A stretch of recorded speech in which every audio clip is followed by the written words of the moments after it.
Hello friends. चुंबक तो आप सभी ने देखा होगा।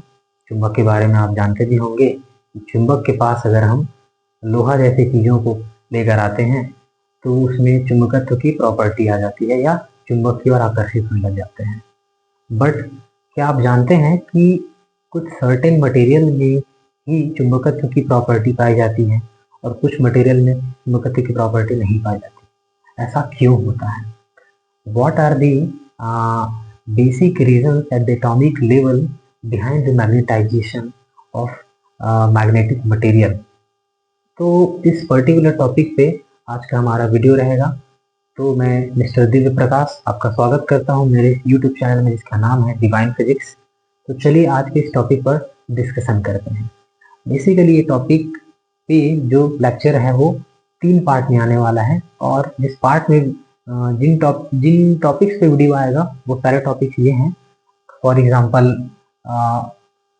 एटॉमिक मॉडल ऑफ मैग्नेटिज्म, चुंबकत्व का परमाणु सिद्धांत और चुंबकीय आघूर्ण that is magnetic movement of magnetic material, अनुचुंबकीय पदार्थ, पैरामैग्नेटिक मटेरियल, प्रतिचुंबकीय पदार्थ, diamagnetic material and last but not the least लौह चुंबकीय पदार्थ, फेरोमैग्नेटिक मटेरियल। ओके, बट इन चीज़ों को समझने से पहले 11th फिजिक्स का एक चैप्टर का एक छोटा सा टॉपिक जो कि बहुत इंपॉर्टेंट है, उस टॉपिक को समझना, मैग्नेटिक मूवमेंट को समझने के लिए। ओके, उसको थोड़ा सा डिस्कशन करते हैं। इस पर्टिकुलर फिजिक्स में एक चैप्टर है जिसमें हम बलों के युग्म के बारे में पढ़ते हैं।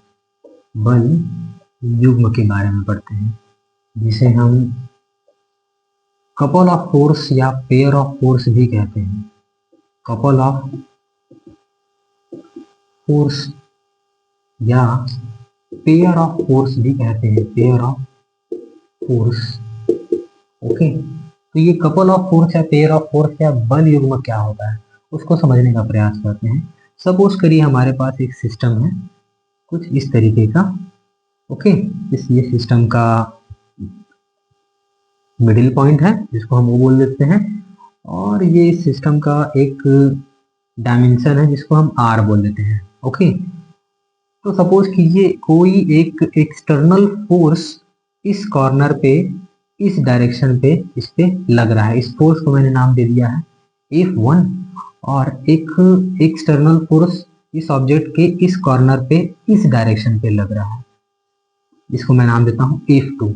और ये F1 और F2 का जो मैग्नीट्यूड है वो इक्वल है, mod F1 is equal to mod F2। Okay, तो मैं ये कह सकता हूँ कि ये पर्टिकुलर ऑब्जेक्ट साइमल्टेनियस सब्जेक्टेड है दो टाइप के बल से या दो टाइप के फोर्स से जिनका मैग्नीट्यूड इक्वल है and the direction just opposite है, और साथ ही साथ इनका जो वर्किंग लाइन है वो भी डिफरेंट है। ओके, तो मैं कह सकता हूं कि इस पर्टिकुलर ऑब्जेक्ट पर एक बल युग्म या कपल ऑफ फोर्स कार्य कर रहा है। ओके, तो कपल ऑफ फोर्स कार्य करने के लिए जो शर्तें हैं, बेसिकली शर्तें हैं वो क्या क्या होनी चाहिए। पहला, बलों का परिमाण बराबर होना चाहिए, बराबर हो। और सेकेंड कंडीशन है कि बलों का जो डायरेक्शन है, जो दिशा है, दिशा परस्पर विपरीत होनी चाहिए, दिशा परस्पर विपरीत होनी चाहिए।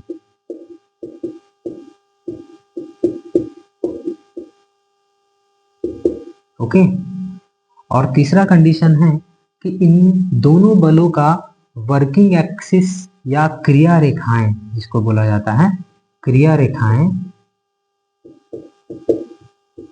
भिन्न होनी चाहिए, डिफरेंट वर्किंग एक्सिस होनी चाहिए, भिन्न होनी चाहिए। ओके, तो ये 3 कंडीशन को जो पेयर ऑफ फोर्सेस फॉलो करते हैं तो हम कह सकते हैं कि उस पर बलों का युग्म कार्यरत है। और जब भी कभी किसी ऑब्जेक्ट पर पेयर ऑफ फोर्स बल युग्म कार्यरत होता है तो वो ऑब्जेक्ट उसके सेंटर से होकर जाने वाले एक्सिस के अबाउट घूर्णन गति करने के लिए विवश हो जाता है।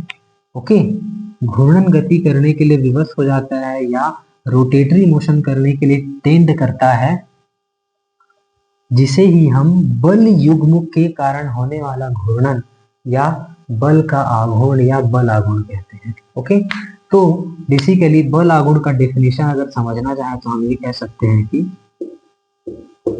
बल आघूर्ण,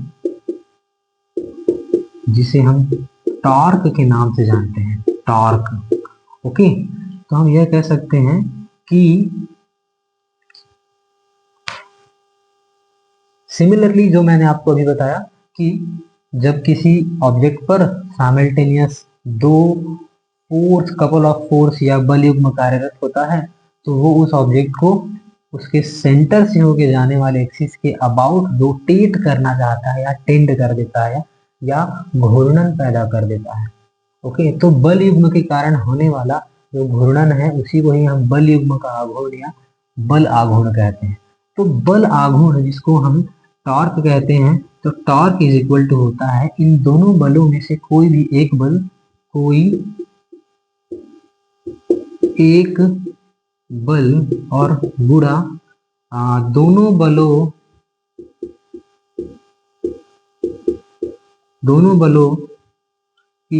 बलों की क्रिया रेखा की लंब, दोनों बलों की क्रिया रेखा के बीच की लंबवत दूरी, बीच की लंबवत दूरी।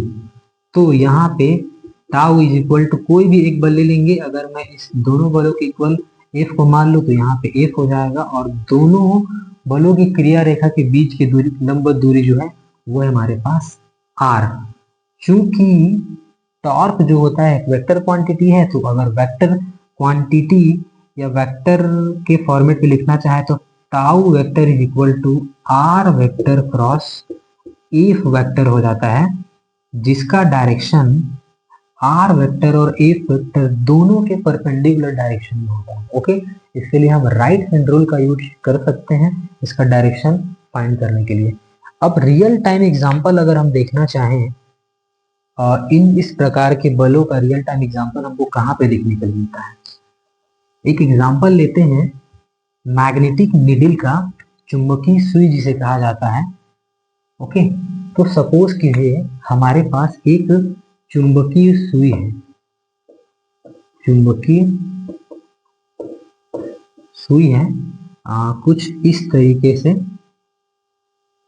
हमारे पास एक चुंबकीय सुई है। ओके, ये चुंबकीय सुई का नॉर्थ पोल और ये चुंबकीय सुई का साउथ पोल है।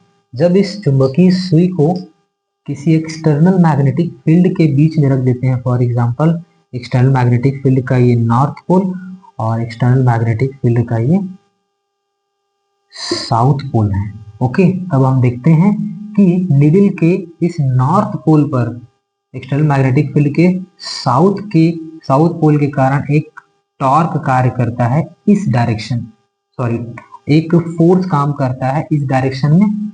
सिमिलरली मैग्नेटिक नीडल के इस पोल पर, इस नॉर्थ पोल की वजह से एक अट्रैक्टिव फोर्स कार्य करता है इस डायरेक्शन में। ओके, तो हम कह सकते हैं कि इस पर्टिकुलर मैग्नेटिक नीडल, और जो कि एक सिंपल एग्जांपल है मैग्नेटिक डायपोल का, ठीक है, तो इस मैग्नेटिक नीडल पर साइमल्टेनियस दो बल काम कर रहे हैं जिसे हम बल युग्म कह सकते हैं। और बल युग्म जब किसी ऑब्जेक्ट पर काम करता है तो वो उस ऑब्जेक्ट को उसके सेंटर से होकर जाने वाले एक्सिस के अबाउट रोटेट कराने के लिए टेंड करता है। तो आफ्टर सम टाइम ये हमको कुछ इस तरीके से दिखाई पड़ता है कि ये magnetic needle external magnetic field की डायरेक्शन में खुद को अलाइन कर लेता है। ओके, कुछ इस तरीके से मैग्नेटिक नीडल का नॉर्थ और ये साउथ, ये नॉर्थ, एक्सटर्नल मैग्नेटिक फील्ड का डायरेक्शन नॉर्थ से साउथ की ओर होता है, ये हम सभी जानते हैं। तो इस तरीके से थोड़ा सा रोटेट होकर या घूर्णन होकर खुद को मैग्नेटिक फील्ड के डायरेक्शन में अलाइन कर लेता है। ओके, तो इस अलाइनमेंट के पीछे जो कारण था वो था एक्सटर्नल चुंबकीय बल के कारण लगने वाला बल आघूर्ण। ठीक है, तो इस पर ही बेस्ड चीजें थोड़ा सा हमको हेल्प करेंगी आगे के वीडियो को समझने के लिए। So this is all about for today's video. अगर आपको ये वीडियो पसंद आती है तो please like and subscribe my YouTube channel. Thank you so much.